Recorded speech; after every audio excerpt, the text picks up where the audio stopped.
apart from other problems, one of which is the kidnapping, what is known as the extraordinary rendition of Nnamdi Kanu from Kenya, you cannot cure that. You cannot cure the absence of evidence. You cannot cure every other problem you brought upon yourself in this problem.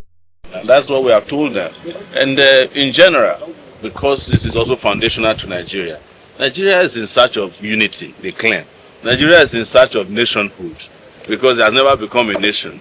If you want to make that happen, you do justice to all the components of Nigeria. You don't discriminate against somebody because his name is somebody you don't like, or because his religion is what you can't stand, and then you expect the country to be united. That is not going to happen. So, in doing this, we're also encouraging them to have the national healing that can bring about national unity, since they love unity very much. But there can never be unity without justice. Thank you. Thank you. Finally, if you say a word, maybe a final piece of advice to government, if they will listen to you, what would that be? I don't advise government. They have over 2,000 advisors. Anybody who is advising government in Nigeria is the enemy of government. Government of Nigeria don't listen to advice. Otherwise, ChatGPT could have advised them that this case was not going anywhere.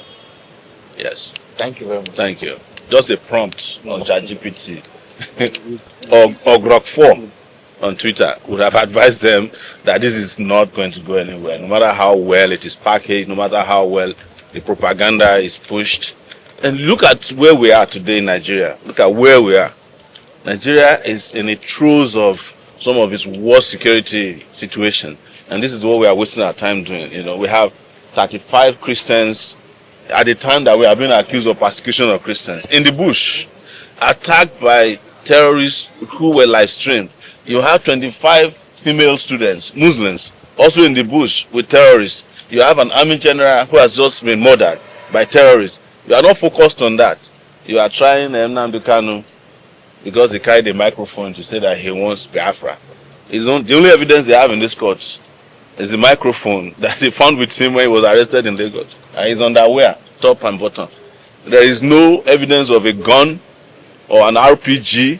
He was not found with police uniforms. Whereas in Katsina, someone killed an assistant commissioner of police, kept his uniform and wore the uniform to a peace conference, the so-called peace conference.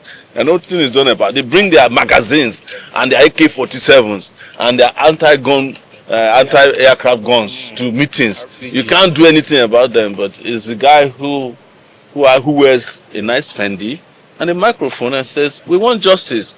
10 years, you can't figure it out.